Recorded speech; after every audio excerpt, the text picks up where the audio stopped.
Hello and welcome back to the Gubba podcast.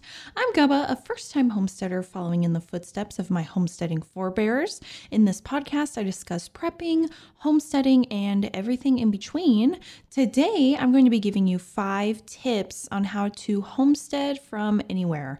It doesn't matter if you live in a skyrise apartment in the city, you can still do basic fundamental homestead things and activities to bring you back to our ancestral roots. Not only do you return to your roots, but you gain self-sufficiency skills that are priceless and can be passed down to your children. I am a strong believer that you don't need land to homestead, despite the popular belief that you do.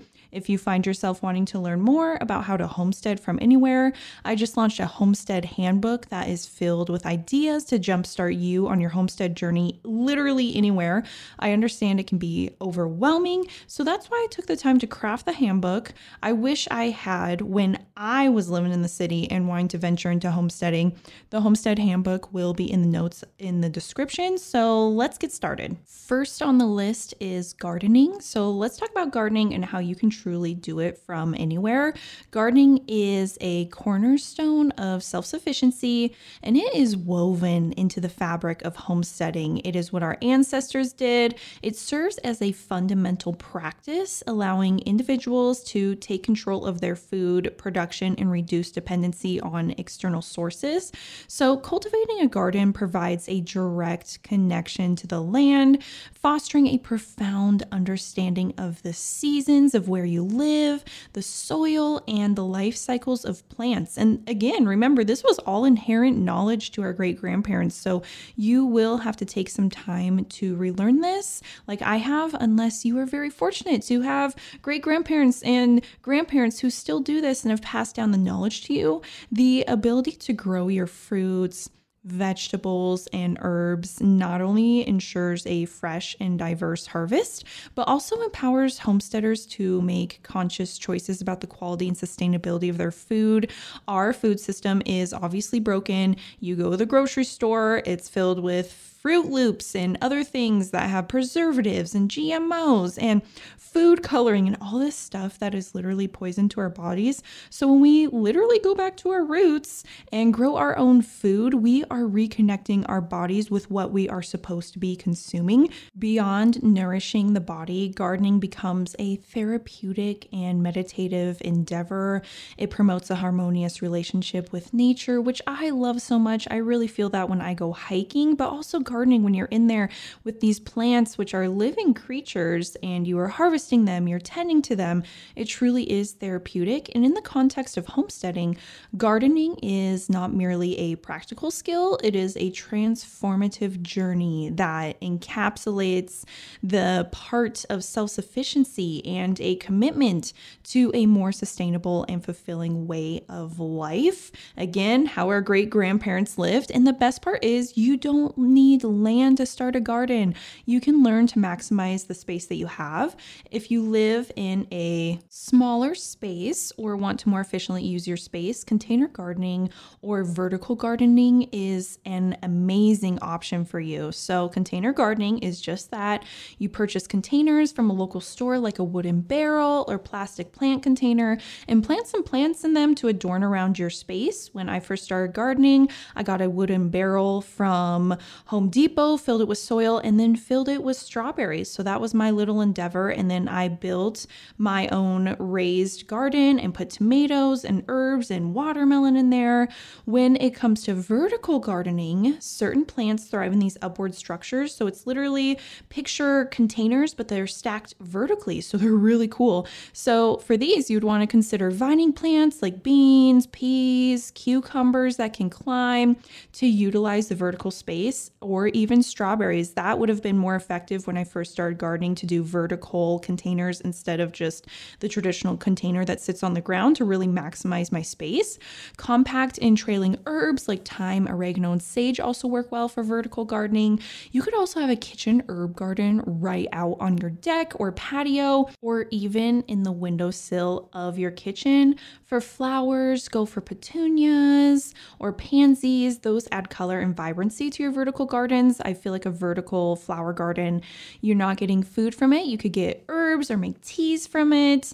I mean, some flowers actually are edible. You just have to look into what you are planting. So picture a container that utilizes the space that is not being utilized right now and is growing enough tomatoes for you or herbs, and your family gets to enjoy homemade meals from what you're growing in these containers. You could have a vertical strawberry garden that is filled to the brim with strawberries that are vining everywhere and producing fruit. Strawberries are perennial too, so they come back each year. So set up your strawberry vertical garden and you are good to go. Next year, I plan to utilize more vertical gardening in my garden for berries because I love that the space is occupied vertically instead of taking up a bunch of space on the ground. You just go up instead of to the side, and it is more usable, I feel like, in a space, but you get to decide whatever your space looks like. Some things to consider when gardening, though, are soil and container choices, which we kind of just discussed. Ensure your containers have proper drainage to prevent waterlogging. Sometimes you might have to drill your own holes if you are DIYing some containers, and use a high quality potting mix with added organic matter. Consider the microclimates of your vertical garden. Place sun-loving plants on top where they can soak up the rays, and shade-tolerant ones lower down. Container gardening is an art form that transforms small spaces into flourishing homestead havens. Just give it a try. See how you like it. And in the same realm, let's move on to aquaponics and talk about the details of setting up this harmonious system. The first step is creating a balanced ecosystem, starting with a fish tank. Tilapia and trout are popular choices for their resilience and suitability to the aquaponic environment. So just choose a tank size that accommodates your chosen fish species. And once your fish tank is established, connect it to grow beds filled with a suitable medium like gravel or expanded clay pellets. The fish waste provides essential nutrients to the plants, and as the plants absorb these nutrients, they filter the water, creating a symbiotic relationship. So all you have to do is monitor water pH, ammonia, and nitrate levels regularly to ensure a healthy system. And aquaponics is not just a setup, it is a dynamic living system that requires careful attention and balance. I don't have aquaponics here on my homestead, but I did research and look into it for a while because I thought it would be a neat system to have. I went over to a neighbor's house last year who has an aquaponics setup in their living room, and they had all kinds of vegetables and herbs growing in the middle of winter. You can make this system as big or small as you want. So it is a viable option for any kind of homesteader. Now that we've covered gardening and aquaponics, which are both viable options for anybody anywhere, let's venture into the heart of the homestead, the kitchen. Cooking from scratch involves mastering various techniques, and it all begins with understanding your ingredients. Truly, cooking from scratch is one of the easiest ways that you can homestead from anywhere. It might seem a little intimidating, but once you start diving into the world of sourdough starters for bread, and experiment with fermenting vegetables or making fermented milk into kefir for added health benefits, and start exploring the art of canning and preserving to extend the lifespan of your harvest. All of it comes back to your kitchen, and I feel like cooking and baking from scratch is so crucial. You learn to chop, dice, and mince with precision. You grasp the nuances of flavor combinations and different cooking methods. And by cooking from scratch, you not only control the quality of your food, but also reduce reliance on processed items. For example, bread. I make bread from scratch. Anybody can do it. It's cheap to do. Flour, salt, water, those basic ingredients. And you don't have anything processed in there. If you go pick up a loaf of the shelf bread at the store, it is going to be loaded with weird ingredients. Skip it. Truly, cooking from scratch and all these other methods of building a food storage and having food preservation is a journey that transforms your kitchen into a culinary sanctuary and a food storage and a place where you can go for comfort, peace, and security. You don't have to be a professional to start cooking from scratch. All you simply have to do is start. I used to cook along with my dad growing up, but I fell into the trap of convenience when I moved away from home, and I had to relearn those basics basics when I came back to my roots. You will have some failed dishes, but don't let that discourage you. Just figure out if the recipe you used was a dud, or if you have to change the baking time, ingredients, or spices. Over time, you will learn how to make any recipe work. For example, I now know how dough should feel when I'm making any sort of bread recipe like rolls or bread bowls or just sandwich bread. So I can adjust the flour and water to get the perfect dough consistency, and that has taken practice, a lot of practice. But seriously, you will not regret learning how to cook or bake from scratch. These skills can be passed down, it will save your health, and they are beneficial to being prepared. Anyone can learn how to homestead, and it truly starts in your kitchen. So now let's venture outside to a homestead activity that most anyone can do. Rainwater harvesting is a vital practice for any homesteader, thinking about water storage, how you'll get water in emergency situations. So setting up a system like this involves strategic planning. Have you ever thought about how water just falls from the sky? It's pretty neat, especially if you learn how to harvest it for yourself, to water your garden, or to have for an emergency. First, you start by assessing your roof's surface area and installing gutters to collect rainwater. Most of us have gutters. If not, you can install them. Direct the flow into storage containers like barrels or tanks, ensuring they are positioned on stable ground and level ground too. So filter the collected rainwater to remove debris and contaminants. Use a first flush diverter to discard the initial runoff, which may carry pollutants. To increase storage capacity, consider connecting multiple containers in a series. Implementing an overflow system prevents waterlogging and potential damage to your setup. Rainwater harvesting isn't just about collecting water. It's a sustainable approach that conserves this precious resource that is so usable all over your homestead. And truly, it sounds a little daunting and intricate, but once you get the parts and set it up, you will see how easy it is and how useful it is.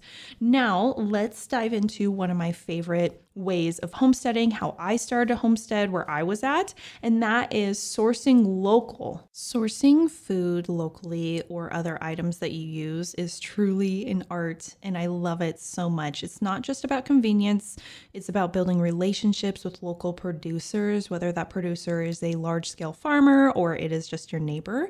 Farmers markets offer an array of fresh seasonal produce, often cultivated using sustainable practices.